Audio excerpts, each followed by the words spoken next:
Oh my God, I'm so excited for this show. It's going to be so good. I'm James Parker. It's the James Show, News Talk 820, 93.3 FM, WBAP. I know I'm pretty excited too. You don't even know what's coming. So you know how much I love the WNBA. I talk about them all the time. I'm a huge fan. I've got all their jerseys. I go to all the games. I watch them on TV. Ha, ha, ha, ha, ha. Jokes aside, I am not here to talk about women's basketball at all, but this Caitlin Clark story has got so many fingers in it now and has been taken in different directions. Now I think we got to talk about it because this isn't about women's basketball. This is about larger issues that we are dealing with in other facets of the James Show and other stories that we talk about on a regular basis. First, to get you all caught up, if you're not on the vanguard of women's basketball like me and Mike Traina over there, ESPN can sum it up. Welcome back to First Take. Caitlin Clark left the Fever's loss yesterday to the Mercury after suffering a back injury in the third quarter. In her post-game comments, Fever head coach Stephanie White also voiced frustration over two earlier plays involving Clark, which she described as cheap shots. Listen to this. Number one, you got to call it. It's absolutely egregious and utterly disrespectful. And then number two, you're coming in here aware of what happened 2 nights ago, and that still happens? Absolutely unacceptable. Absolutely unacceptable. And the reckless closeout that they actually reviewed, and the foot still comes down on top of the defender's foot that wasn't upgraded? Absolutely disrespectful. We have a generational talent and a WNBA superstar who had 2 cheap shots right there that weren't called. And I just say, again, absolutely unacceptable. I mean, you can say that, but so far it's acceptable. Now, what does unacceptable mean? Does that mean Caitlin Clark's going to take her ball and go home? Kind of metaphorically, and I suppose literally in this rare situation here. But here's the first contrast a lot of people online are making, and I like this. The immediate comparison to the World Cup game last night. We were at the party for WBAP and Dallas Express for America's 250th birthday, and we saw this happen on the monitors at the Longhorn Ice House. It was a rough foul. If the guy doesn't break his ankle, is it a red card? Probably not.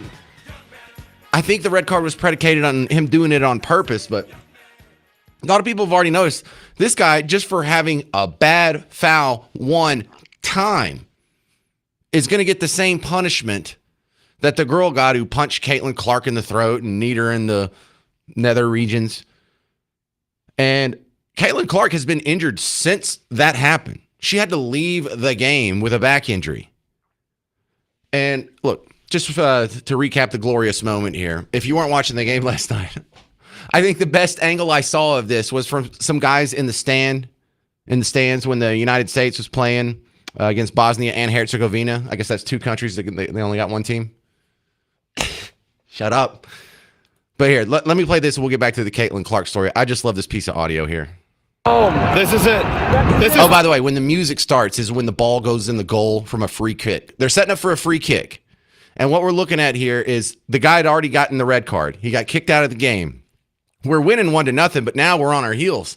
Are we going to be able to hold our lead with just 10 guys? They got to play with 11. We got to play a man down. The rest of the game, not only did we hold our own, we managed to score on them with just 10 men. And we did it on a free kick that looked like it was about, 6 yards outside the box. Oh, this is it. This is 2-0. Send them home, Wonder Boy. Do it for Jefferson. Send them home. For Adams. Send them home. For Washington. Bring that line. Screw these refs. USA.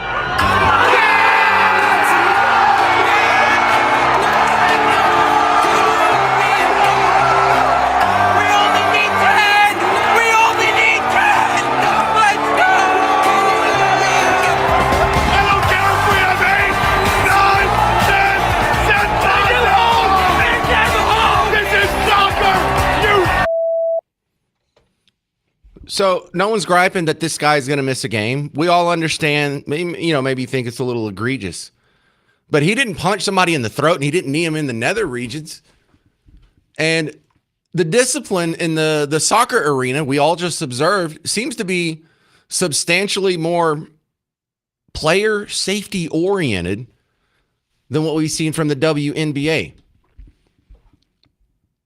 Now, when we look at the woman who did the punching, her name is Alyssa Thomas, and it's not just her. There's actually a whole list of things that have happened to Caitlin Clark. I didn't know any of this stuff, but I was reading through one of the articles, and like I think they popped her eardrum previously, like that they ruptured her eardrum. She's been kneed in the back, all this other stuff.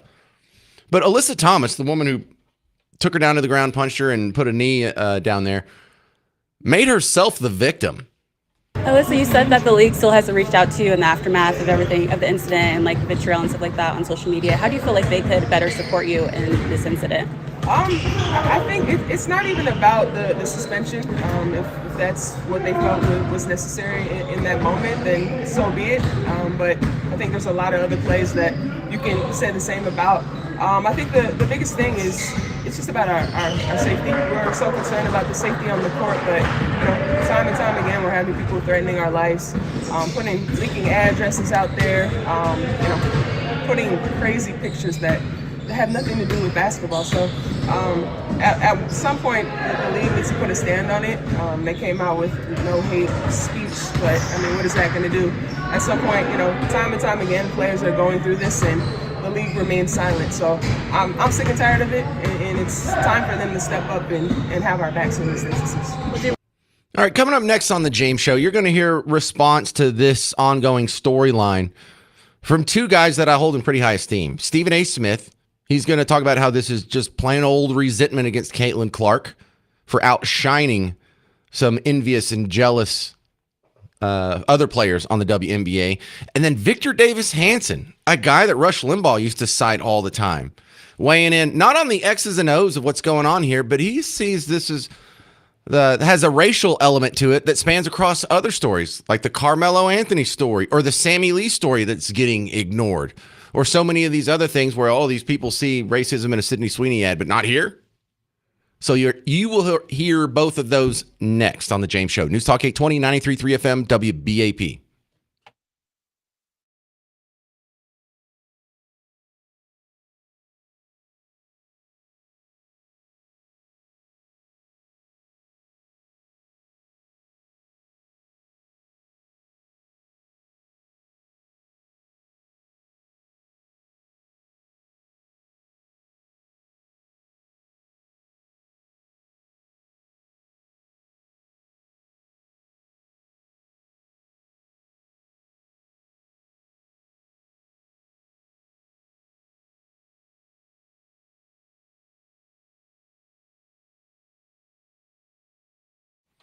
Hey, homeowners, James Parker here.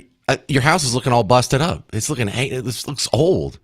It's flaking, it's cracking, it's peeling. Now, if this applies to you, that's just a coincidence. I don't actually know what your house looks like. If this doesn't apply to you, I apologize for the stray insults that you just caught. But if that does apply to you, you don't have to live like that. And if you think you can't afford it, Rhino Shield can put you on a low monthly payment, because that's really your only excuse to not get Rhino Shield, is that I'm worried about how much it costs, or I heard paint's cheaper, because Rhino Shield won't do this flaking, cracking, peeling stuff that your house is doing right now in 510. No, it's a 25-year warranty. Paint doesn't give you an insulation factor. It doesn't lower your energy costs. It doesn't keep your home more comfortable. It doesn't breathe and expand and contract with your house. So I think you're just worried about the money, aren't you? Well, you can't get a loan on paint, so you're going to come out of pocket less to get something better than you would if you went with old, obsolete paint. So we don't do that anymore. You don't paint your house. You coat your home. Go to rhinoshielddfw.com.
So Caitlin Clark's getting beat up in the WNBA. Why is that such a big deal? I'm James Parker. It's the James Show, News Talk 820, 93.3 FM WBAP. Well, it's not a personal life effect for you if Caitlin Clark takes a fist to the throat.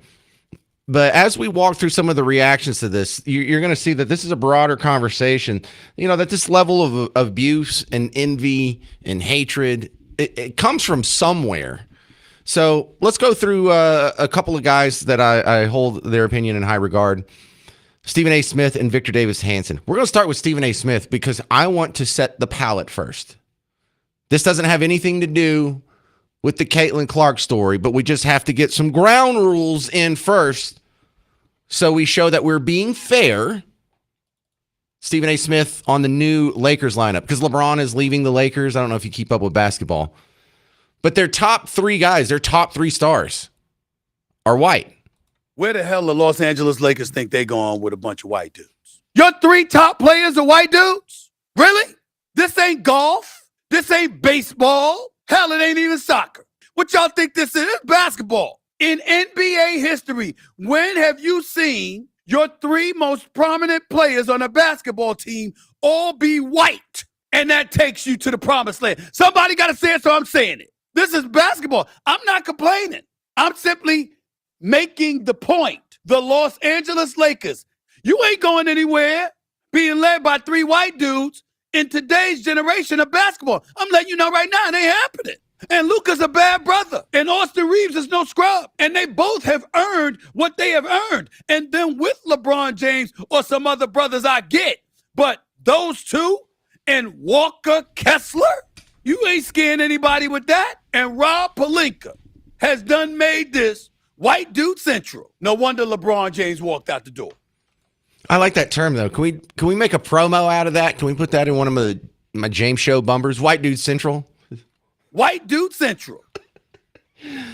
All right, now that's not racist, and you and I know why it's not racist, because he didn't say that he thinks one race is better than another. They don't have inherent traits that make them better than another.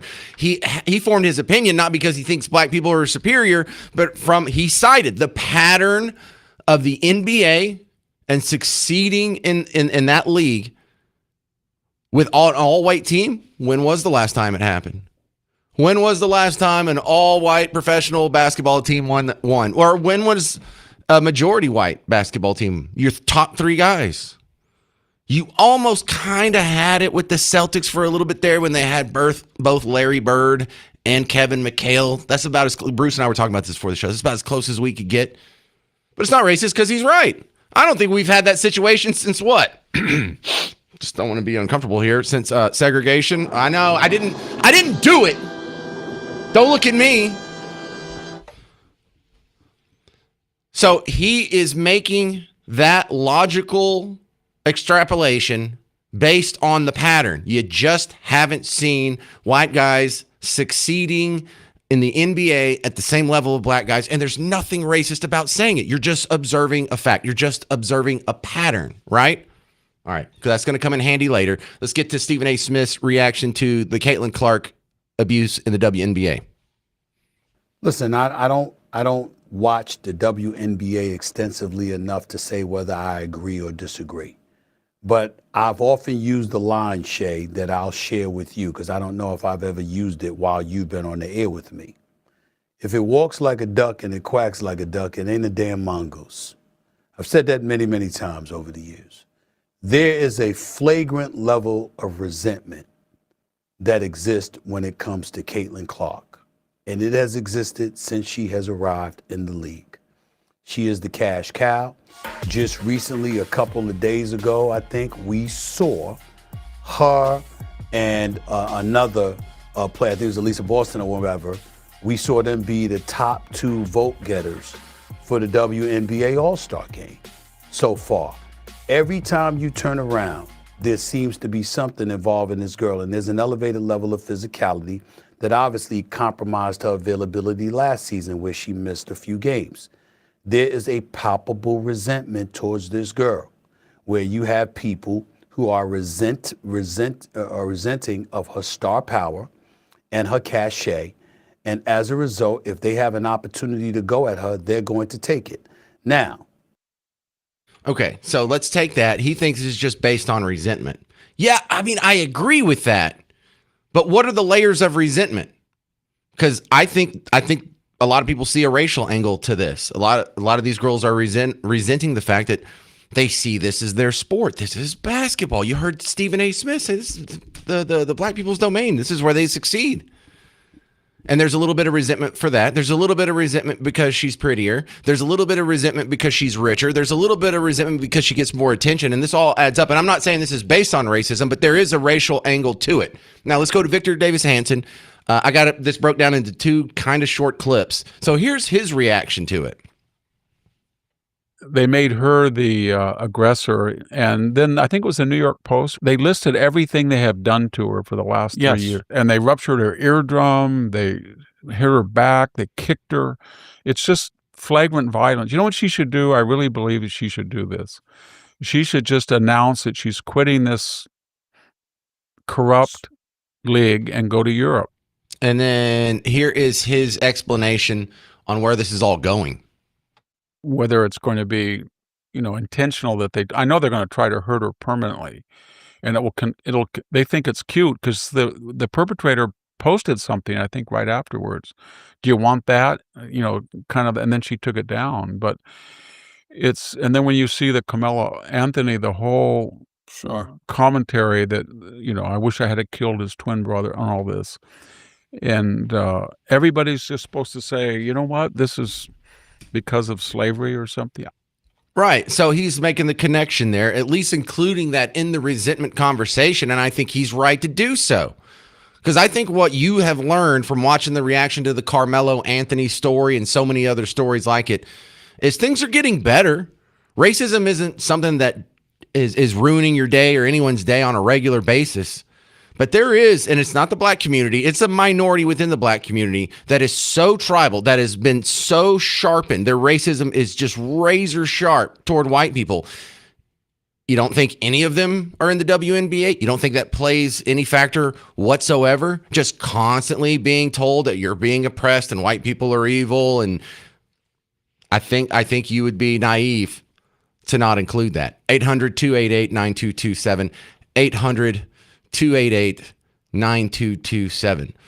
More on the Caitlin Clark abuse story. As soon as we get done with that, we're going to talk about the terrible, terrible candidates that keep getting elected. Another weird primary happened this week. I'm James Parker. It's News Talk 820, 93.3 FM, WBAP.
Hey, welcome back to White Dude Central. I think that's going to be the new name for the show. White Dude Central. I'm James Parker. It's really called The James Show. News Talk 820, 93.3 FM, WBAP. Don't forget the WBAP morning show whenever you wake up. They're on, and they're awesome. So we have another primary that seems like just in the last, 2-3 weeks, we've had a bunch of these incumbent Democrats get unseated in their own party's primary from someone who's way to the left of where they're at already. Now, this isn't happening all across the country. This is primarily just happening in hyper blue urban cores. So it doesn't matter about the rest of the population of the state of New York. When you're in New York City and you're in one of these districts that's like 80% blue, New York City, it's almost a done deal that whoever wins the primary is going to go through and be in Congress for a lot of these are congressional primaries, even if they're saying all this crazy stuff. So what we're really doing when we go through these little primaries and just put a little thumbtack on the map here of what's coming next year when these people get in Congress. Because for a lot of this, man, there seems to be a lot of them, and they really don't seem to like us very much.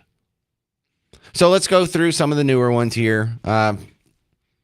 When we have Bernie Sanders be the guy who is kind of the vanguard of the new wing of the party, that should be your first bad sign. But I think the new Bernie Sanders from here on out, I'm not sure if Bernie Sanders fits into this new mold, because a lot of it has an Islamic bent to it. Seeing as how Bernie Sanders is not very Islamic. In fact, he's kind of like the opposite of Islamic. He's, Jewish.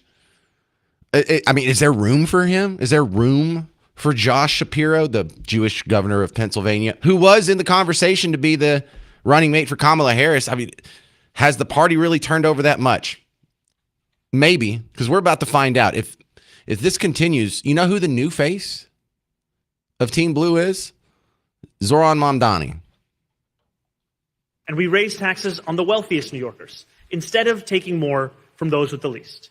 Throughout this process, I've been reminded of the words of the Austrian economist Friedrich Hayek.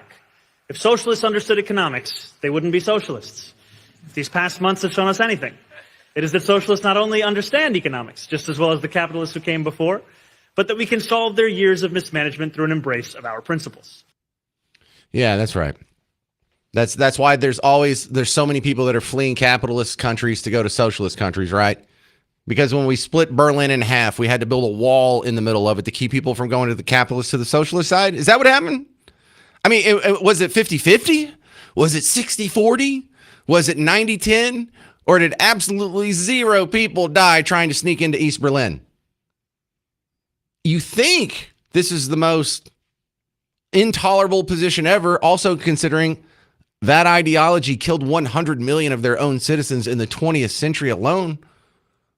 But here we are. And what is this built off? Resentment. See, back to the Caitlin Clark story. Caitlin Clark is being attacked for the same reasons. And you build up this resentment. You see how powerful this propaganda is? You see how powerful it is to tell people that they've been oppressed their entire lives? How powerful it is whenever they do see a successful person. They don't tell them it's because of the merits of the person who was successful. No, they must have cheated. That's what it did. The system cheats things from you and gives it to them. They didn't earn that. You didn't build that. And so what do you expect these people to do when they think the whole world is systematically aligned against them? I mean, that's not true. But this is where we're seeing all this resentment. There is a lot of collateral damage to the constant negative portrayal of white people, the constant negative portrayal of straight people, the constant negative portrayal of men. Constant negative portrayal of Christianity now needs to be thrown in there with it, because it almost seems to be like, what is Team Blue interested in? Just the opposite of me. Just probably the opposite of you too. I mean, I don't know your gender, or maybe you're not a Christian or whatever, but it almost seems to be like we have like this Republican Party And the people opposing them are just whatever the opposite is. Oh, you like Jesus? Well, we don't. Oh, you're straight? Well, we're not. Oh, you're white? Well, we hate that too. You're a man? We hate that. You have a family? We hate that. Traditional family, mores, values. I think it's kind of connected. In fact, here's an interesting takeaway. The demographics of this new Democrat Socialist of America wing of the party, the DSAs is what they're being called. A lady named Lizzie Savetsky broke down who these people really are.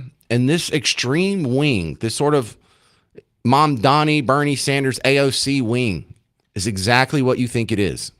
They want you to think that it is lower middle class working people who are rising up for affordability, but it's not. Let me break this down for you. The DSA's own membership is 85% white. The average age is 33. 80% of them have college degrees. We're not talking about factory workers here. These are grad students. They are nonprofit staffers. They are people with master's degrees in sociology. But I think it's all connected. I think the anti-white, straight white Christian male resentment built up was a factor in Carmelo Anthony lashing out. I think it was definitely a factor in the girl that got beat up last weekend in Longview by the girl saying free Carmelo. I think it's a factor in Caitlin Clark repeatedly getting beat up, and the WNBA is scared to say anything about it. And I think it's part of the reason why the people who have embraced socialism are getting ahead. It's not their economic policy. It's because their voters have been trained to resent you.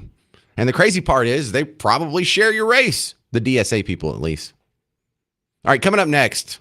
Austin Public Library is an absolute disaster, and it's probably worse than you think. You'll hear the report next from Savannah Hernandez on News Talk 820, 93.3 FM, WBAP.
Public libraries are stupid and obsolete. Yeah, I said it. I'm James Parker. It's the James Show, News Talk 820, 93.3 FM, WBAP. And if you want to have a real conversation about it, please do. If you're just going to tell me I'm stupid, then grow up. That happened to me yesterday. I just kind of casually slipped in to a discussion about something else that, we've got to get rid of the public schooling system and just go back to private schools. And I kept talking about something else. And I had like 3 people say, that's the dumbest thing you've ever said. Based on what? My next example, the Austin Public Library. We were just talking about the library. Wasn't that yesterday? Where we don't have the money to pay city workers, but we have money to paint the steps gay, to gay up the public library. Sounds so funny to say. How do you gay up a library? Go to Oakland. You'll see. Check out the steps. Anyway, this comes from Savannah Hernandez. She is with the Blaze, and I see her do work for TPUSA. I think this was a TPUSA report. But she lives in Austin now, and she didn't want to report on the public library. She just went and she's like, oh, I got to do a report on this. So here's the 2 situations here. I'm going to play you her describing the library it is now and the library's recent history after that. This is Savannah Hernandez in front of the most expensive library in all of Texas and also one of the most terrifying and dangerous. Now, I wanted to come to the Austin Public Library because this is a $125 million taxpayer-funded library that took over 10 years to complete, and it is now completely overrun with the homeless. Now, this is a 200,000 square foot library with 6 stories, and every single story has a homeless person either lounging on the furniture, in the restrooms, and causing what is quite frankly a very terrifying environment to patrons at this library. And to give you guys a quick example, I was in this library for 2 minutes today. 2 minutes. I got in the elevator and a homeless man who was clearly on drugs jumped on the elevator with me and was having some type of mental breakdown and started threatening the guy that was on the elevator as well. You good? You good? Well, you're surrounding me, so you're good? No, you're good. I'm good. Yeah, so that guy was all twitchy and whatnot. And it's not that these guys are just sitting around stinking and being an eyesore. There is a record of violence that just keeps happening over and over and over, and the city still doesn't do anything about it. And by doing anything about it, remove the homeless people. They have cops that'll go there and arrest them quickly after they commit a crime, but the crimes are still happening. Then they put them in jail and they let them out, and it just keeps cycling through. And it seems to be something that could be easily fixed. They just don't want to do it. And I can't understand why. Listen to this list. So this is just one example of what it's like at Austin Central Public Library. But a couple months ago in March, to again highlight the danger here, you had a 62-year-old man who was utilizing a public computer. Now, a homeless man decided to come up behind him and punch him in the head. When he fell to the floor, that homeless man then stomped on his head, causing life-threatening brain injuries. And it ended up being the police chief who arrested this homeless man because she was already here at the library to give a safety meeting on how they could make the library safer, and that's just one incident. Now, back in October of last year, you had another homeless man who went to the 6th floor of the library and shot a patron who was simply using the bathroom. Now, this was a 50-year-old homeless man who was on the bus, had already pointed that gun at a mother and a child. He decided to eat some meth on the bus, and then he ended up shooting the gentleman who stood up to try to protect the mother and child. He then made his way to the public library, made his way to the 6th floor, and then shot unprovoked one of the patrons inside. By the way, you guessed it, this guy had a rap sheet a mile long. I mean, think about any crime you could think about, and it was basically on this man's record, which was dating all the way back to the 90s. Ate a bag of meth.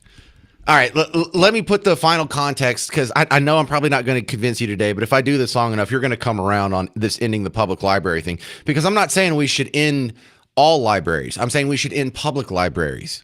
I'm saying that there are various options by which you can go get books to read, and the public library option is the only, probably the most failed option. Because think about the private sector alternatives here. Are there any homeless people lounging in half-price books right now? Or if you go to Books A Million, is there going to be some guy in the corner taking care of his business? What about Barnes & Nobles? What about anybody's private library? What about private libraries that are open to the public? And for those of you who haven't even thought about that, it's really common in small towns.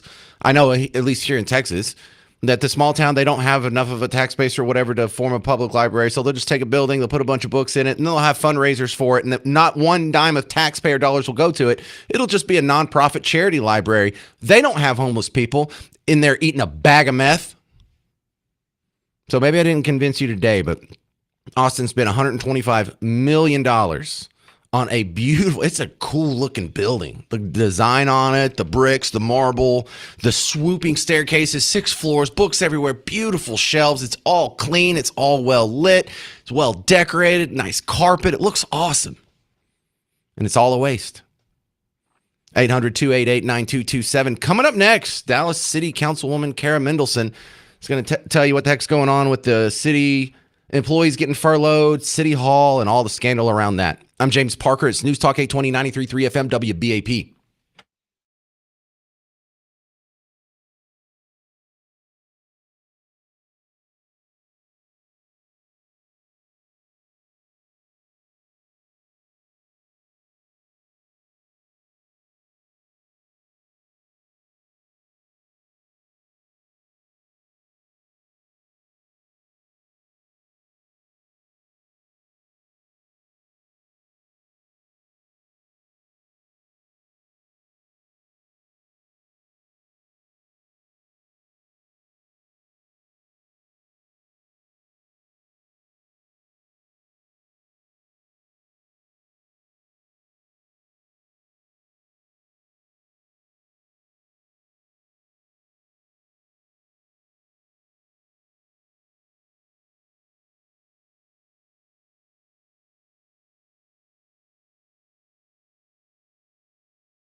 So the city of Dallas has the money to build the WNBA team a practice facility, but they have to furlough their employees because they're broke. Make that make sense? I'm James Parker. It's the James Show, News Talk 820-93.3 FM, WBAP. My next guest is someone I have been harassing for months to come on the James Show because she may be the only or the loudest voice of reason down at Dallas City Hall. Kara Mendelson, Dallas City Councilwoman, coming on the James Show.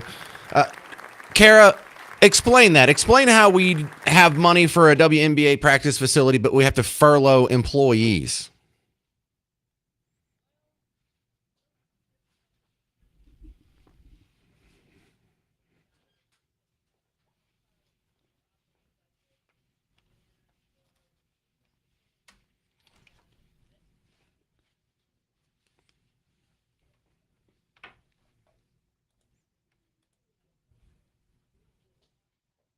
Yeah. Well, when this story came out yesterday, a lot of people were pointing out that we have $200 million for Clyde Warren Park, or we have money to paint a rainbow on the steps of the public library, or, all these other projects. We've got money for that. And then at the same time, we're told that, well, we've got to have furloughs, or we need to take out billions in more bonds, or we've got to raise some tax over here. So it seems to be they just, whatever the issue is, do we have money or not?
We're talking with Karen Mendelson from the Dallas City Council. Yeah, I'm not too upset about Dallas, the Stars and the Mavericks leaving and finding new homes. I didn't think it was that much of a boost anyway. Do we do? Well, I mean, I would prefer for that, but not if we're going to have to bribe them with taxpayer money to do so. And I don't get why we need to revitalize downtown anyway. I think it works just fine where people come down here, they go to work downtown, they get back in their cars, and they go to wherever they live in the suburbs or outskirts of Dallas. And I think that's a pretty good model. Why do we need to fight that?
All right. Well, thanks for finally being on the show. Sorry for harassing you for so long. And thank you very much for coming out last night to the WBAP Dallas Express party for America's birthday. That was very nice of you. Kara Mendelson, thank you.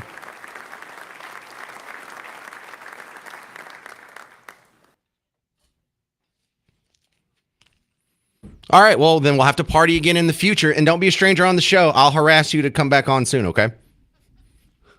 All right. Thank you very much. This is Kara Mendelson from the Dallas City Council. Coming up next, I think some people are going to tell me I'm wrong on public libraries because I think we should get rid of them. 800-288-9227. I'm James Parker on News Talk 820, 93.3 FM WBAP.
Yeah, I think we should get rid of public libraries. Don't hate me. I will convince you one day. I know you don't agree yet, but you're a person who can be convinced. You can listen to reason. I'm James Parker. It's the James Show. News Talk 820, 93.3 FM, WBAP.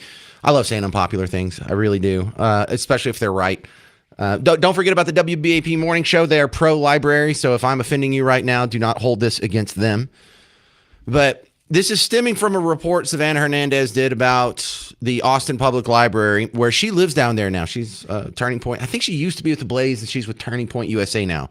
But she's been doing reports down in Austin on state business, and I've been using some of her clips, but she went to the library with her daughter for the first time. She's like, oh, my God, I've got to do a story on this. So there's a beautiful $125 million library, 6 stories. It's gorgeous, and it's almost unusable because there's so many homeless people everywhere. The video's every bit as bad as you think, maybe even a little bit worse. But there's some guy like in the corner just kind of twitching and flicking his arms and talking to nobody. There's some guys that are just sleeping on the couches. There's some dudes on the internet portals looking at God knows what. And I was just making the point that we've got to get rid of public libraries. I mean, how obsolete does the technology have to get before we finally let go of it?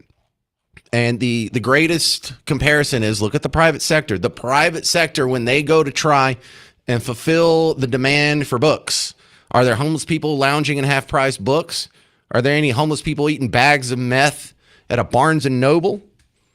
So I think the alternative is much more preferable to public libraries, and it doesn't cost you anything. David and Garland, you're on News Talk 820, 93.3 FM WBAP. Well, I think you're looking at the problem slightly wrong. For instance, in Garland, Texas, where I live, and I just came from the library, you can go to any one of the libraries. There are 5 or 6 very, very nice ones.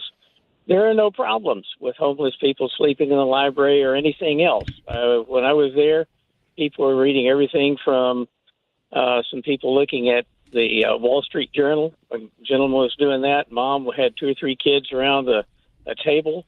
They've got meeting rooms in the library where if you've got, for whatever reason, you want to have a meeting, you can do it. The other thing is spending too much time on a computer visually is not good for your visual health. If you do any reading on that, you would find that out. But the other reason to compare Dallas or Austin to a city like Garland, or you want to go to Burnet or Lampasas or smaller towns in Texas, there is no problem in the public library, and they do have a lot of services, more than just the books. They've got the audio, they got the visual, and the other stuff that you can get, okay? And they can tell you how to maneuver around in the national library. All right, so why can't we do that in the private sector? Well, you can, but here's the other Then thing. we should. Like you mentioned, half-price books. I go to half-price books, but I'm going to buy something that I'm going to typically keep, okay? On the other hand, I'm used to be fluent in German, Japanese, Spanish, and Italian. So I just was going to get some Spanish. So I got a book just to enhance my, should we say, Spanish for around here. I don't understand why you can't do this in the private sector. Why can't you buy your own damn books? Well, I'm 84, and money is I don't make as much money as I used to. The library is a good place, but also it's a safe place for kids to go read something, that kind of thing. Some of them are. Some of them are not. Listen, David, how about this? How about this? We give up private libraries. I'll start a nonprofit for 84-year-olds who are destitute so we can buy you books. Can we do that? Can we just do it with private voluntary donations?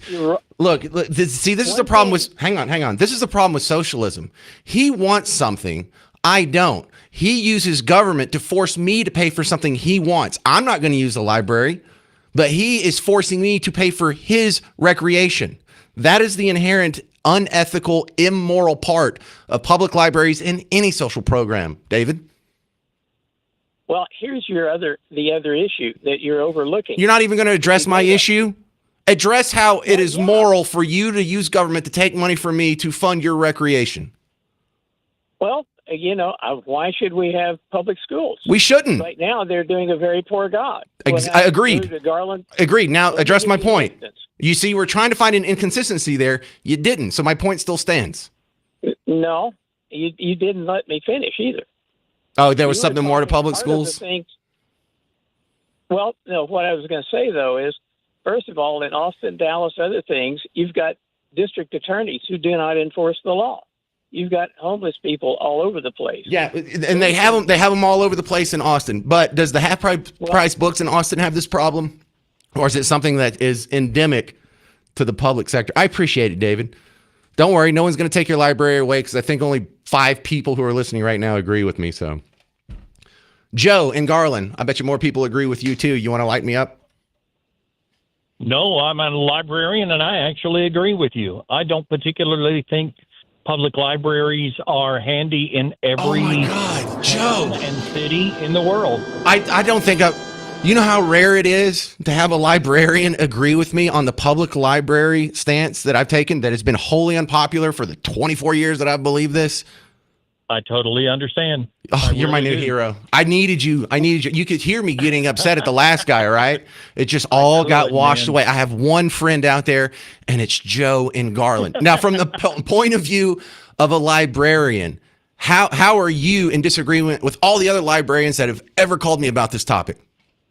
Okay, the big disagreement that I have is the mindset that a lot of librarians have that the public library is a place for anyone in the community to go and not be asked to buy something. You're not required to buy entrance. You're not required to buy a book or to purchase any product of any kind. And that's been their selling point for a lot of time, a lot of the argument.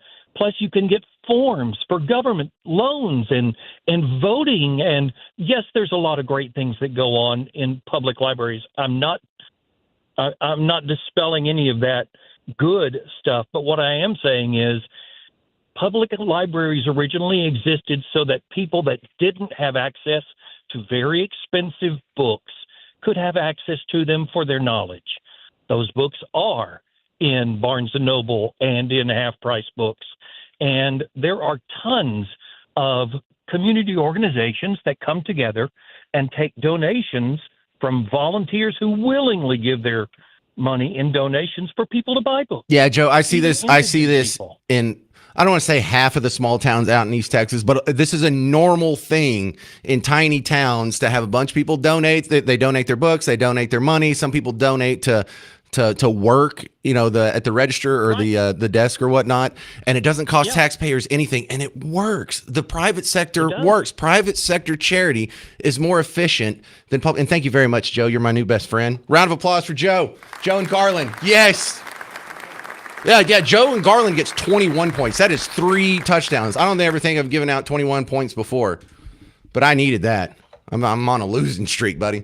Coming up next, Carlos Tercios from the Dallas Express has an update on the street preachers that got cited for offensive language. They got a ticket for just saying things out loud that are provably true at the Trinity Pride Fest. I think you know where this is going.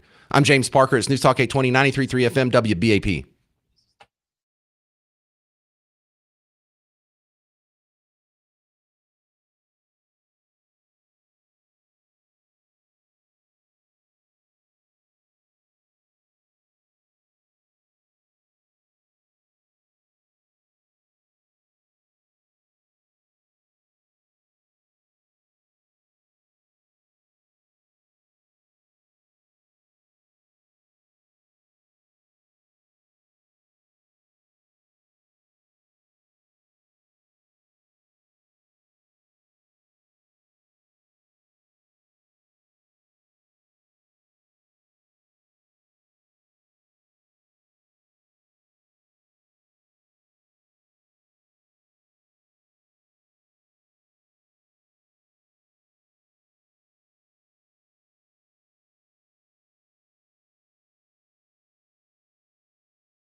So I have an update on the street preachers who got ticketed for offensive language at the Trinity Pride Fest in Fort Worth. I guess that was about a week and a half ago.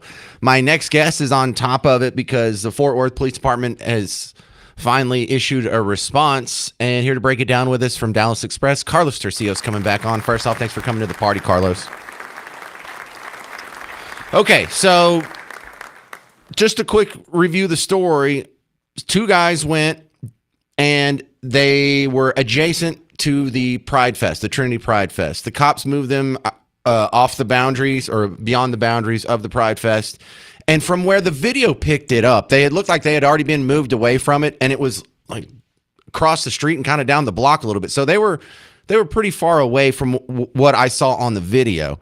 Now, in the response from the Fort Worth police, I don't know all these details. Did they ever get close? Were they ever actually inside? Did they have a bullhorn?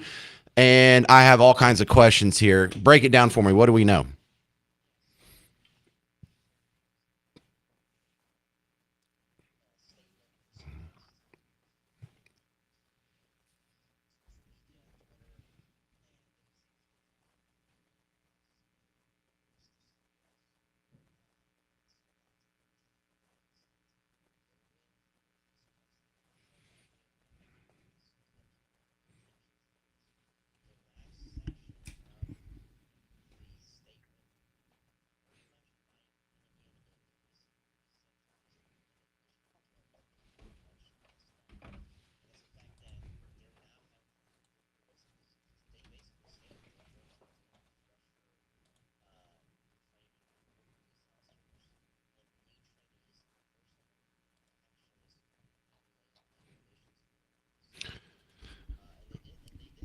Well, hang on a second. I've read it. I can't assume anyone that's listening has read it. So the part from it's just really two screenshots on the response from the Fort Worth Police Department. It said the city of Fort Worth law department. Wait, let me do the previous statement too. Fort Worth PD acknowledges that an officer involved in the incident made certain statements that were not accurate, which isn't a big deal. It's a human endeavor. People are going to misremember stuff or maybe have bad training or make mistakes. But the next sentence is what Carlos was talking about, y'all. The City of Fort Worth Law Department will provide refresher training to the Fort Worth police officers and new trainees on First Amendment protections and related legal issues for persons expressing free speech, protesters, and other similar activities. Now, that admits that she said something that was inaccurate in the exchange, but does that admit that the citation for offensive language was flawed?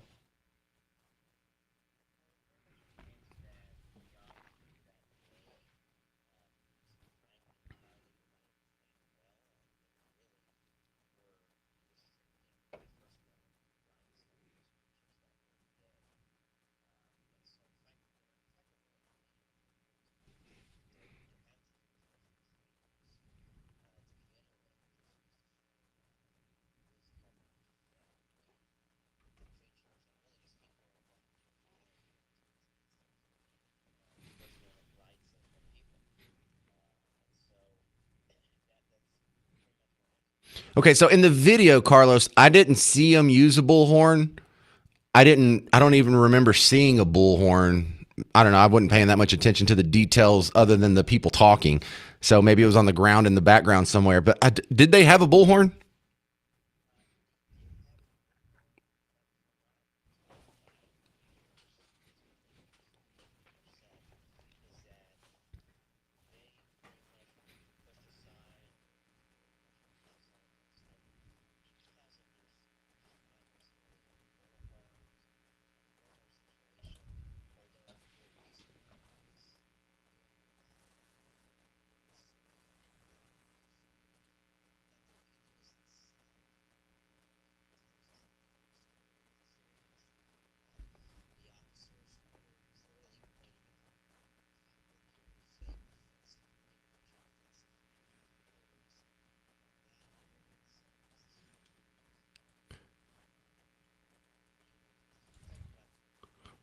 Yeah, you know what? Let's get everyone caught up. I'm going to play that 1 minute clip from the video that you had shared. I guess this was just last weekend, wasn't it? All right, here we go.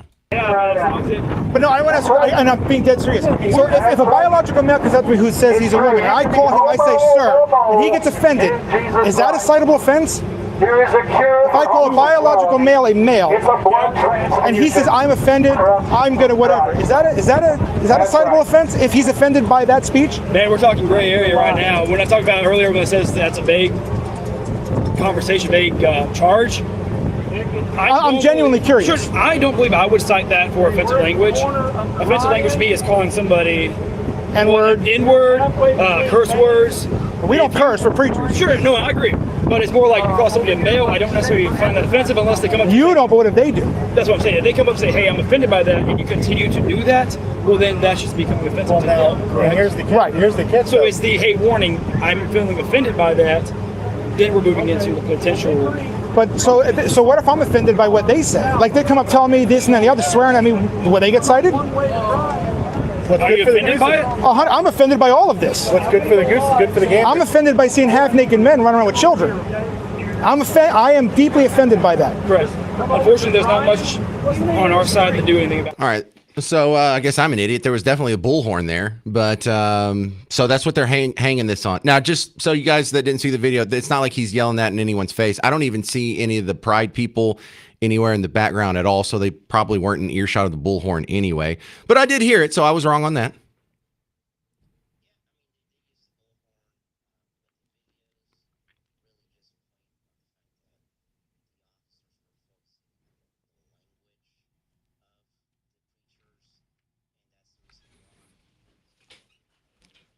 Well, you're right. So here's what we do in the future. We test that theory. Carlos, you're an awesome guy that likes to go out to these protests. You see anyone using a bullhorn, just go to the nearest cop and say, that's offending me, ticket them. And we'll just see if that stands up. How about that? Well, I'll send you. I'll let you be the brave one. This is Carlos Terceos from Dallas Express. Thank you very much for getting that video last weekend and posting the follow-up from the Fort Worth Police Department. Carlos Terceos, great work. Okay, coming up next on the James Show, we do have to take a quick look here at what's going on with the race war. Race war updates next on News Talk 820, 93.3 FM, WBAP.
Hey there, welcome to the James Show. News Talk 820, 933 FM, WBAP.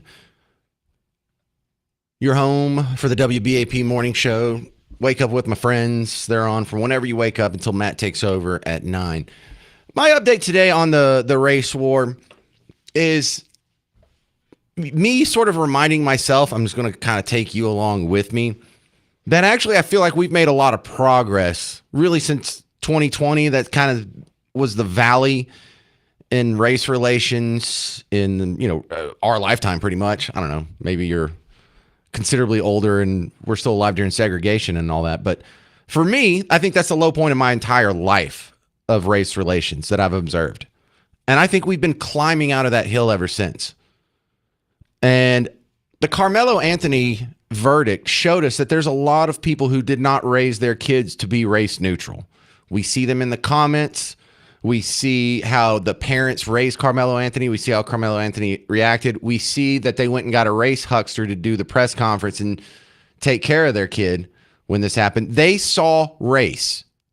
So apparently racism really is taught in some households. But I think that number is diminishing every day. And it's probably the lowest it's ever been in our entire life.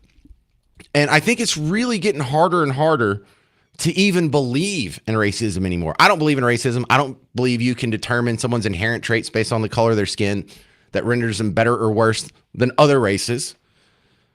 I think it's kind of a silly thing to believe, especially in modern times when you can travel around. Like maybe if it was the year 4 and you never got to see people of another race and you heard bad things about them, you would just assume, but we all know. We've all worked with people of different races. We all went to school with people of different races. A bunch of us are married to people of different races. And so it just seems like an old, obsolete thing that's sort of disappearing on the horizon. Here's a lady named Catherine Birbelsing who went viral last week.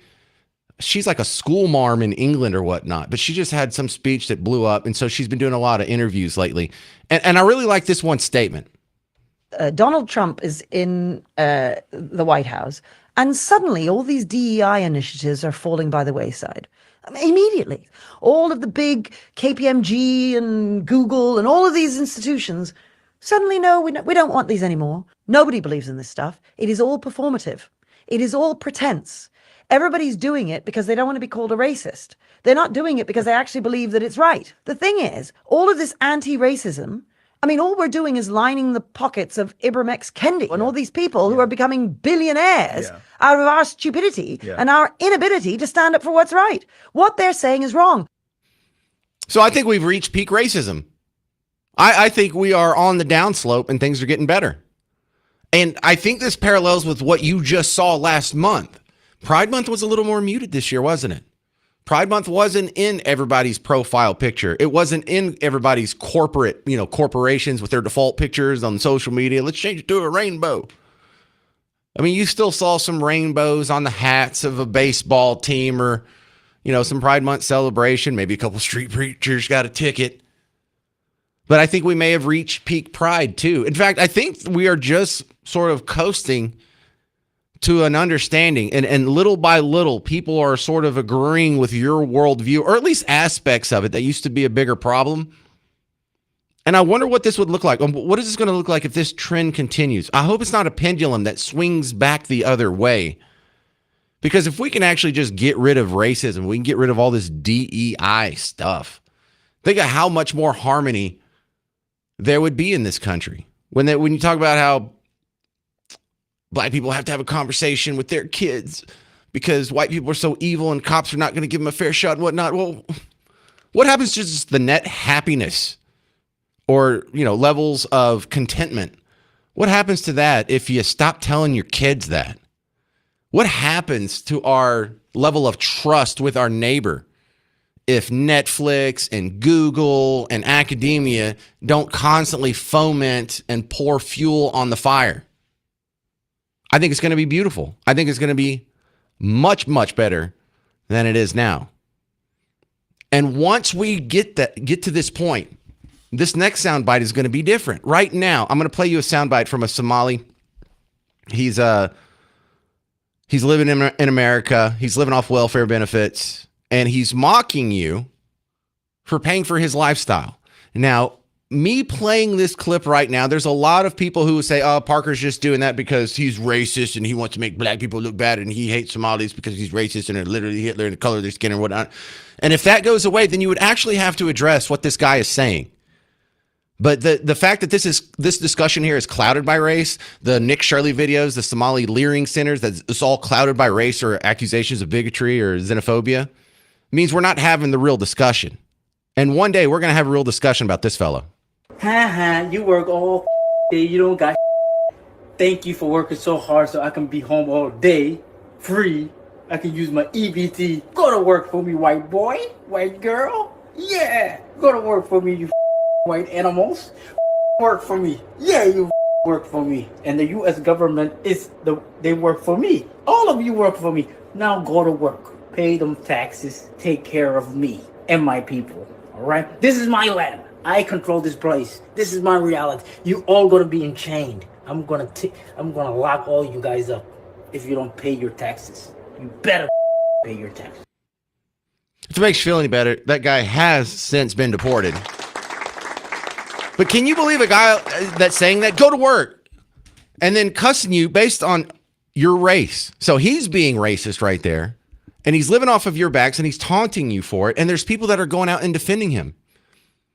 He is a Minneapolis Somali. That means Renee Good and Alex Preddy gave their lives trying to prevent that guy from getting deported.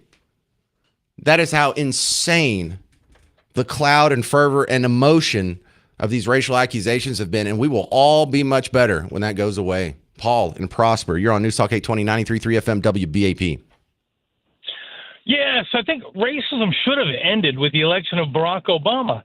But the Democrats couldn't allow that to happen because I think they were afraid of losing control of the minorities that clamored to their side.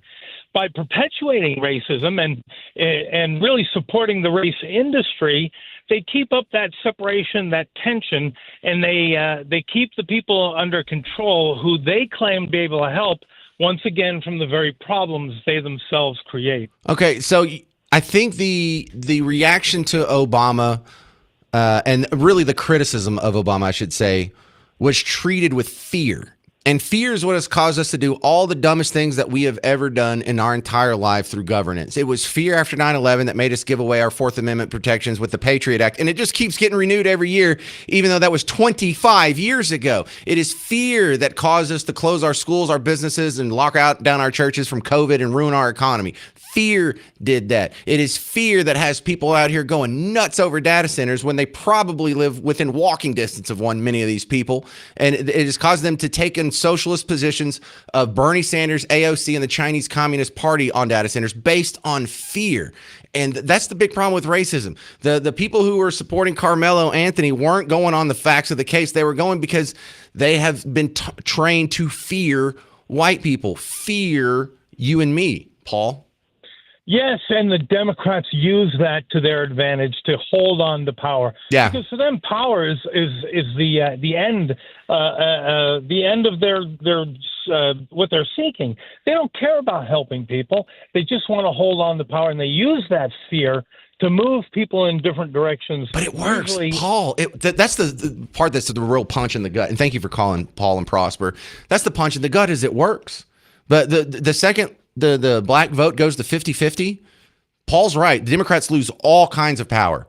They lose almost every major American city. Dallas will be a red city. Houston will be a red city. Atlanta will be a red city. New Orleans will be a red city. Jackson, Mississippi would be a red city.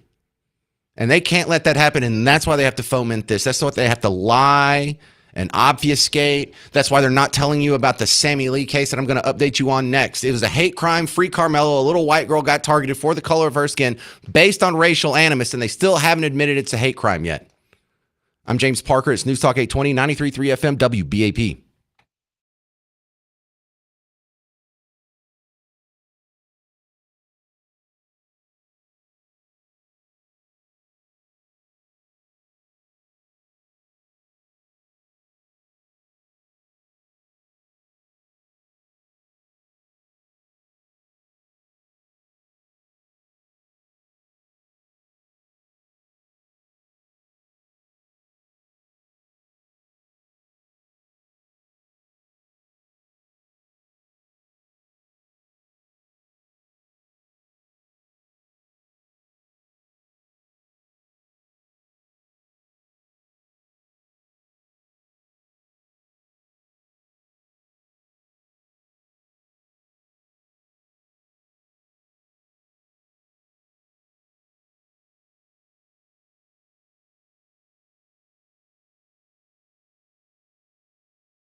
We'll have an update on the hate crime that the media is currently ignoring because it doesn't fit the narrative, because it makes you look like a sympathetic figure. I'm James Parker. It's The James Show. News Talk 820, 93.3 FM, WBAP. And if you're not familiar with the story of Sammy Lee, I don't blame you. Few people are.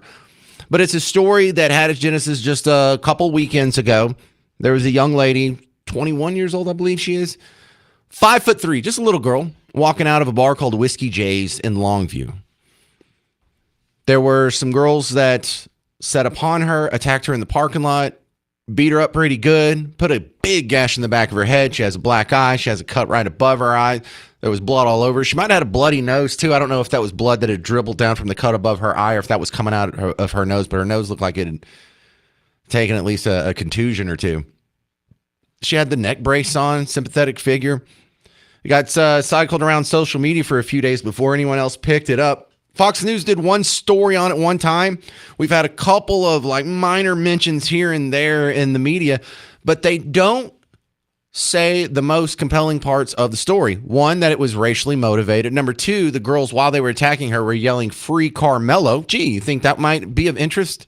You think that might get you some clicks and some views? You think that might be a controversial story that'd be good for your ratings? No, they're ignoring it.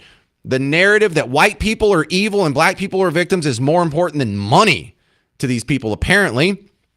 And it's not just a happenstance hearsay story. Here is a guy that called in the first day I reported it. We go back to June 22nd here. Jason in Haltom City. Jason in Haltom City. You're on News Talk 820 and 93.3 FM WBAP. Good afternoon, James. I just wanted to let you know that the story about Sammy Lee is 100% accurate because my daughter is the friend who was with Sammy that night. Okay, so what do I not know? What have I not said on the radio so far? You're a perfect guy to talk to right now, Jason. You pretty much have nailed most of what I know. I haven't personally talked to Sammy. Sammy has spent many nights in my house. My daughter and her met in college, and they're good friends, and they're both of legal drinking age and legal going to the bar age and things like that.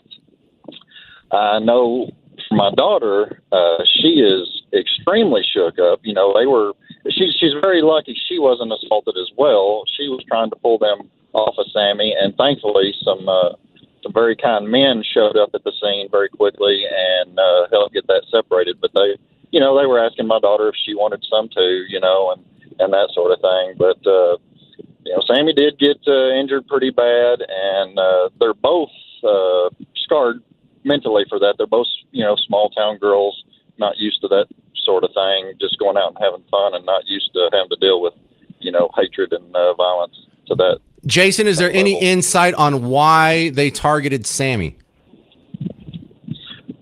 As you said earlier, and what my daughter has told us, is that they were looking for a small black girl. But how do y'all know that? Did they say that out loud? Because that seems to be a weird thing to say when you're beating someone up. So my understanding is that was on some sort of social media shortly thereafter, and even possibly prior to. Okay. They were basically out hunting, like they were out hunting. Yeah, so did your daughter hear them say "Free Carmelo"? She 100% heard them say that. Also, Jason, since you're adjacent to this case, have you seen any media reporting on this? You are the first one I heard. All right, so that was from a couple weeks ago. Now we have an update. We know where the discussion of we're going to beat up the first little white girl that comes past us. How do we know? Our news partner, WFA. See, this is so weird because I'm reading this story from CBS 19 over in Bug Tussle. But they are citing arrest documents obtained by WFAA, our news partner here at WBAP, for shedding new information on about the attack. Yeah, so they got the arrest documents, but I went to WFAA and I didn't see their report on it. So did they just get the arrest document and say, "Oh my goodness, this doesn't fit the narrative. Maybe we shouldn't do this story after all"? Or maybe they just I'll give them the benefit of the doubt. They'll probably write something up today or maybe tomorrow. But if not, that's going to be rolled into the story in future iterations. But now that we have the arrest documents, we know It was the security guard that said he heard him say that. The bouncer that was standing out front, he could hear the ladies in the parking lot getting all wild, being loud. It's have to borrow the clothes. We're going to beat up the first little white girl that comes through here. And they were all incensed about Carmelo Anthony. Then you had a girl attacked. You had her hospitalized. And even in this reporting here, do they say the term hate crime? No, they don't. So we have 3 TV stations out in Bug Tussle. They all, a couple of them reported on it, and the local paper reported on it, but they still haven't admitted it's a hate crime. They haven't admitted that the FBI is looking into it.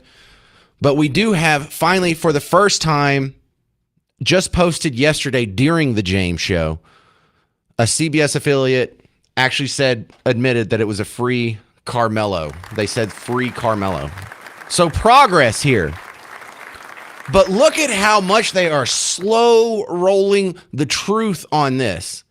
Because finally, when we have the final proof that comes out, I'm sure there's going to be a video somewhere. People like making cell phone videos of parking lot fights, and the police report referred to a video. So I don't know if it's a cell phone video, surveillance video from the store or from the bar, or maybe it's from someone's Tesla in the parking lot.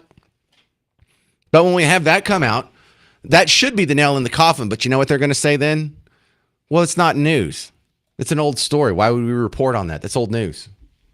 And this is how they get away with it. This is how they constantly paint you as the aggressor, people with your skin tone as the aggressor, as the bad guy.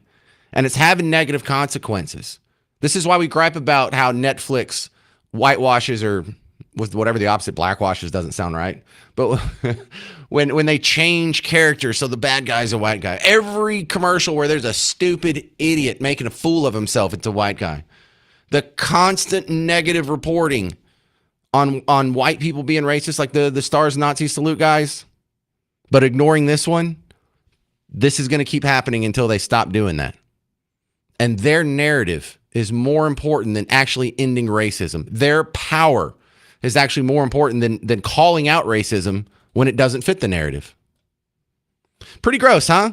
I mean, I didn't want to I was hoping to give you a better update on the story, but we don't have a better update on the story. So we're just going to have to, I guess, take what we can get here. 800-288-9227, 800-288-9227. Coming up next, Moms for Liberty has been banned from a state fair because they were deemed to be an extremist group.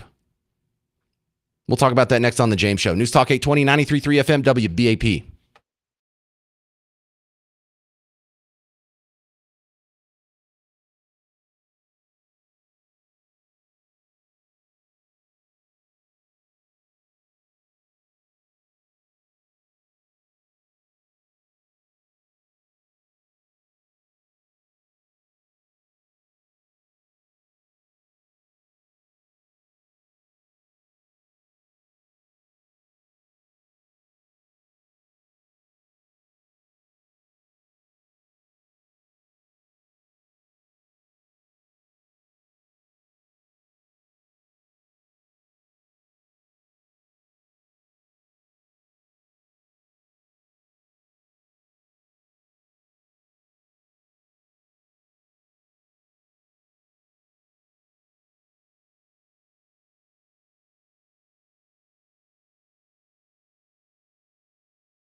Hey there, welcome to the James Show, News Talk 820, 93.3 FM, WBAP. Your home for the WBAP morning show. Check out the guys, Hal J., Ernie Brown, Carla Marion, Monty Cook, Brad Barton.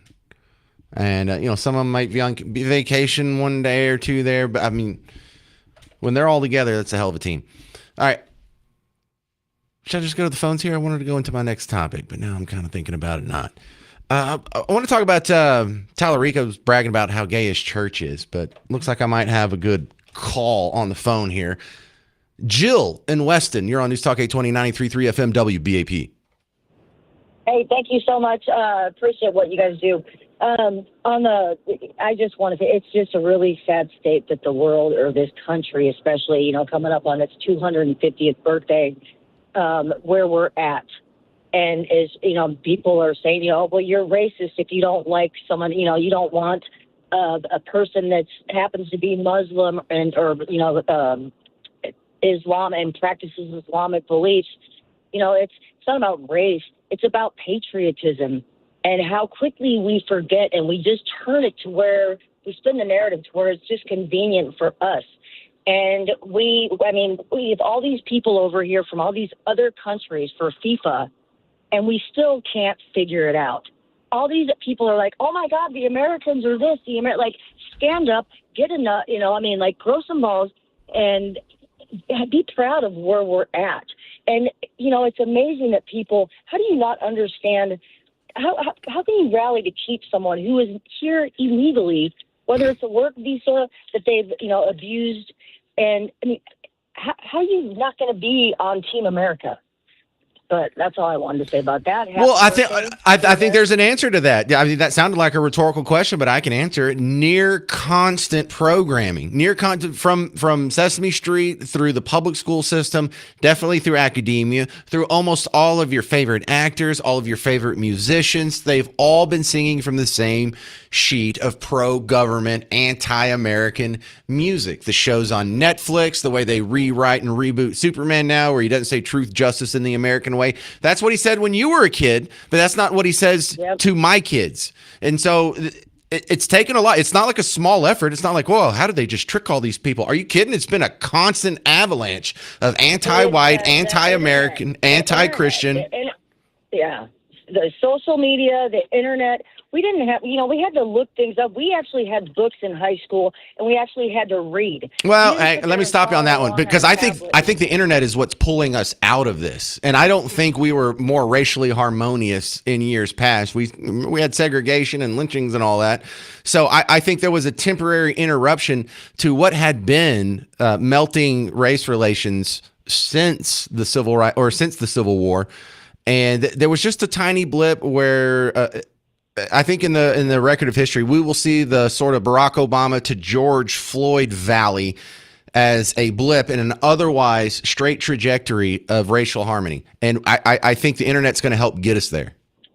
Well, but it's also like the same with my apologies, I can't remember that poor girl's name out in East Texas that was attacked. Sammy Lee. It's aggravated assault in the first degree, whatever it's the word. So we're breeding racism from the internet. These girls lived 100 miles from where this whole thing took place. My daughters knew Austin. They went to the same high school. They know his brother, Hunter. It's a tragedy, very tragic. Shouldn't have happened, but it did. So you're breeding this hate and everything from the internet, from social media, to these girls that are 2 hours away, and they're chanting for that. And the fact that people are questioning, like, we can't handle the truth. I think as a society, we did better when we didn't have, wow, there's this, and you can have your opinion over here, your opinion. We kind of, as a society, I think we do better with limited information because we can't handle the truth, and we can't all have our own opinion and be able to talk about it. Yeah, I think you're being a little too black-pilled there. I think what you just described does apply to a big chunk of the population, but it's definitely less than half of us, and I think it's dwindling by the day. I think we are getting smarter. I think if you're just judging by what the media puts out there, then of course you're not going to see that. But remember, they're just constantly lying to you and keeping people scared because it helps them attain power. It helps their narrative. I think things are a lot better than probably I give it credit for most of the time. So I don't even blame you for that, Jill. Well, I'm going to keep praying for us and appreciate you. Well, Have a great weekend and happy 4th of July and happy birthday, America. right on. Well, thanks for listening. Thanks for calling. Appreciate it. Jill in Weston. Just now I got to look up where Weston is at. Oh, okay. Way up there, North McKinney, next to Salina. Okay. Between Salina and Anna. I got a new town today. All right, coming up next, James Tallarico's bragging about how gayish church is, but also about how they're committing immigration crimes. It's hilarious. Ha ha ha. Isn't this just like your church? You'll hear it next on The James Show. News Talk 820, 93.3 FM, WBAP.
Well, you're about to hear a guy brag about the crimes his church commits.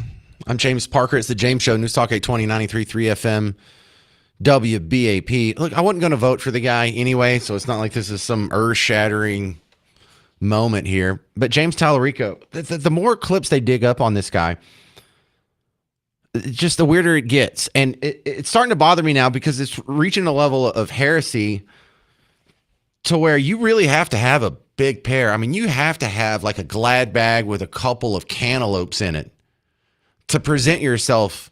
You know, he's a Christian. He went to seminary, and he even says, you know, my faith is the reason I got into politics. Your faith, this faith. All right, look, I'll be in the same. If the guy agreed with me on every policy position out there, and he still thought this way, I would vote for him. So that's what I mean by this hitting a deal breaker. But this is such a fake version of Christianity. Well, I hate to judge a guy like that. This is such a non-mainstream, not widely accepted version of Christianity. It makes me wonder why they've put him out there as a Christian, as sort of his identifying factor. Here he is talking about his church in Austin.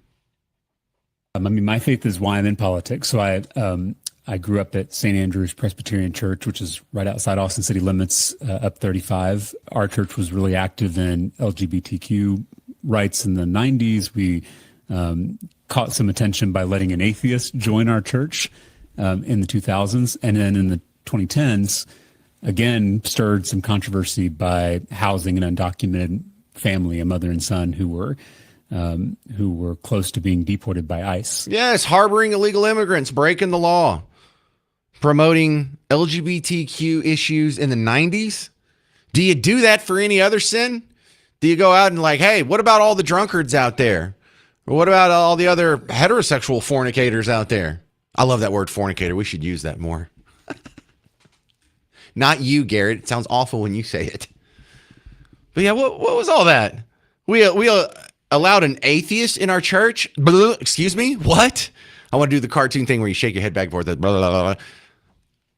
I have so many questions about that. Because on one hand, you want atheists to be exposed to church so you can convert them. On the other hand, if he's going to be an atheist and continue to be an atheist, what the hell's he going to church for? He likes the music? No clue what's going on there. No clue. But that was all weird stuff, and I can't believe we're harboring fugitives. Yep, that's right.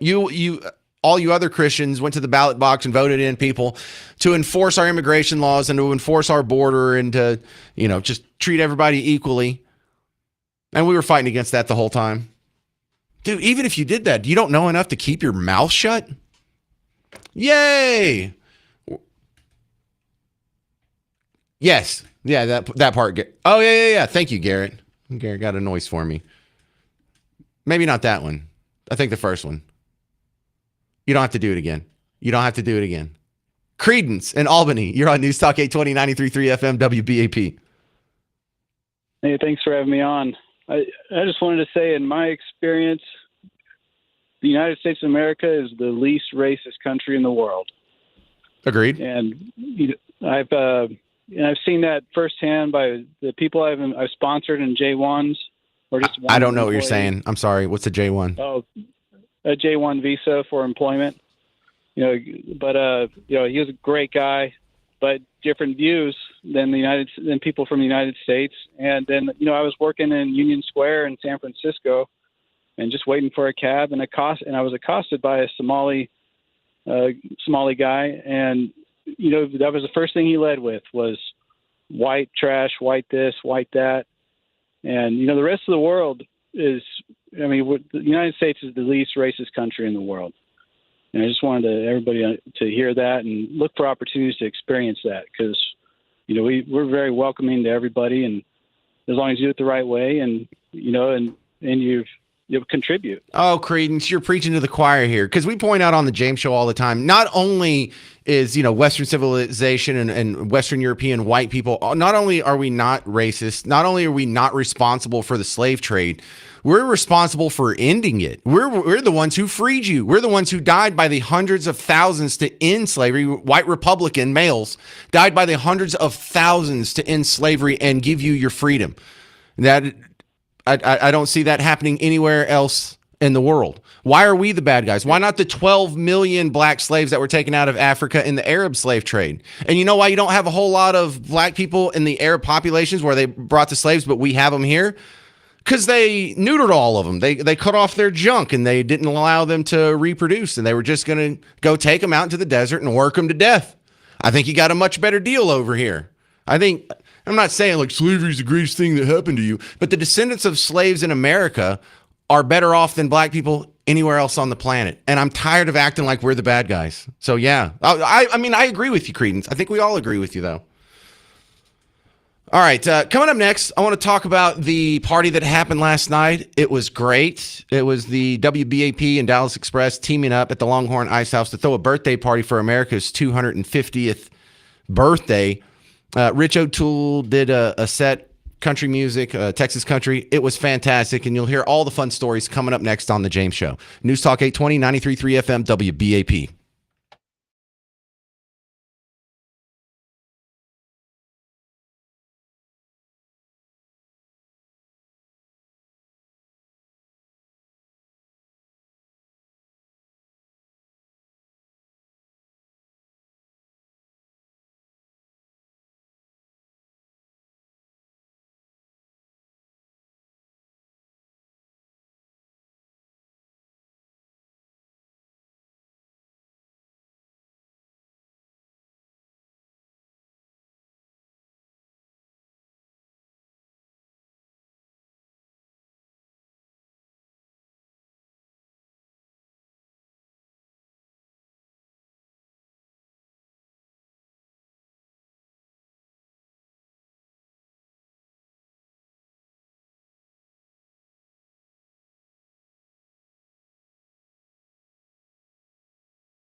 Well, it was a great party last night.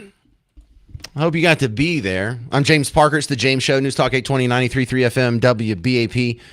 It was an awesome time at the Longhorn Ice House. Big thank you. First, we got to do like a round of thanks. Of course, the big team up was WBAP with the Dallas Express. Thank you to Dallas Express. Well, we don't give Dallas Express any points. We're not giving ourselves points. We're supposed to be doing awesome events. That's not anything above and beyond. This is just regular delivering for the listeners of our station, Garrett. Thank you. Also, thank you to Ben Abbott. He was one of the sponsors of the event. He left gift bags on a bunch of the tables, and so a whole lot of people got some like little parting gifts. There was a mug that you could click the bottom of it. It's shaped like a boot, and it had the LED lights that would blink, and you could drink out of it. That was fun. There were the little light sticks that blinked red, white, and blue. There was American flags. My 4 kids actually spent a big chunk of time in the VIP room playing with one of those little mini beach balls that said Ben Abbott on it. So he ended up entertaining my kids for like an hour. I'm like, what are you doing back here? The party's out here. They're like, the music's too loud. I'm like, oh, you're not going to say that in about 5 years. So it was a great time, and I got to meet a lot of people like you, if not you yourself. Thank you to Kara Mendelson for coming out from the Dallas City Council. I mean, some of the regular callers that you hear were there. There was Tony. Sylvia came by and said hi. You've probably heard her on the show if you're a regular listener. No Lawrence sighting this time, but Rich O'Toole absolutely went out and killed it. And thanks to everybody who had any part in setting all that up. That was so much fun. And you make me look really cool in front of my kids and Miss Parker. And that's what was really important. Hi, Miss Parker. No, just kidding. Just celebrating the greatest country the world has ever known. That's all. To the phones we go. This is Paige in Cedar Hill. You're on News Talk 820, 93.3 FM, WBAP. Hey, thank you, James, for taking my call. And I want you to know that I truly listen to you every day. And I really enjoy the station. It's one of the best kept secrets I think ever been around. Secret? We're the biggest talk radio station in Texas. Well, you got to understand, a lot of people don't know about you guys. Fair enough. Y'all still in here. Fair enough. I was just trying to be a little proud of myself. Thank you. You have a reason to be. But, okay, I want to talk a little bit about this racism thing. Okay, as a black man, there is a lot of racism still being practiced in the United States, and I really don't understand why. I kind of hate that our country is still stuck on stupidity.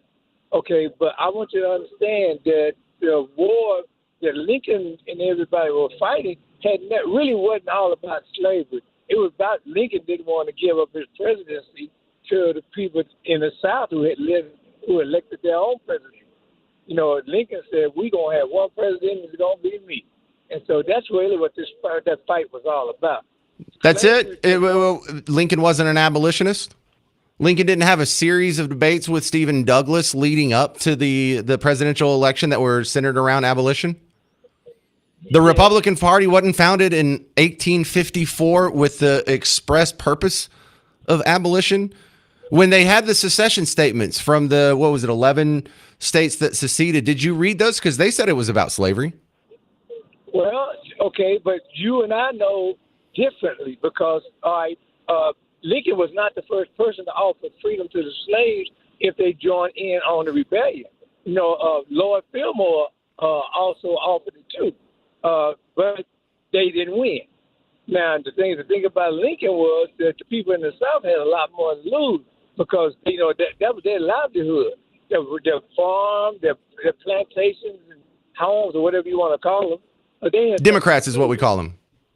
Okay, well, okay, and as a person that used to be a supporter of the Democrats, it was a lot of things that we just didn't know. And as we knew and as we learned, we moved to the people that really opened the door. Okay. I think we all see where this is going. Let me just go ahead and ask the next question we're all thinking. If white people didn't free the slaves, who did? Well, white people, slaves was freed, during the process, but that wasn't the reason. Because it was just an accident? Oops, we freed all the slaves. 600,000 people died, and oops. Yes, you did. But you know what? You have some black people fighting too. But the thing about it, that wasn't the reason for the war. We got to disagree. Leading people We got to. I know. You know, you gonna tell me that Lincoln wasn't fighting for the presidency? He was fighting to keep the Union, but why were the Southern states seceding? Well, because for one thing, they were losing. Okay. So he could say, all right, if my primary mission, as you're positing right here in your theory page, is that Lincoln did this because he wanted to keep the Union together, and that was more important than getting rid of slavery, and slavery was just an afterthought, then why wouldn't he just say, okay, keep your slaves, as long as it keeps the Union together? That's my primary motivation, and you can keep your slaves. Well, at the time, he need. Okay, first of all, the boys in the. You don't have an answer for Page. You don't have an answer for that. Face it. White people freed the slaves. White people freed black people from slavery. It's a tough narrative to get over because it's been instilled in all of us in every form of music and movies and TV shows and academia and textbooks and politicians our entire lives. And I don't see why it's that hard to accept. White people freed the slaves in America first, and then we turned around and we forced other countries to do the same. The Arab world didn't give up their slaves because they had a civil war. The Arab countries gave up their slaves, and the few that did, because they were pushed by mostly the British Empire, to be honest, because they were more powerful than us at the time, but us as well. It was the Western world that condemned the rest of Earth for practicing slavery, and we were the vanguard of ending slavery on the planet, and I'm tired of not getting credit for it. Okay, but James, you just can't take credit just because you want credit. Who freed them then? The thing about it is white people needed slavery because they had all this land to develop over in the United States. The northern states didn't need slavery. The Republicans in the South didn't need slavery. In fact, 98% of the population in the South didn't need slavery.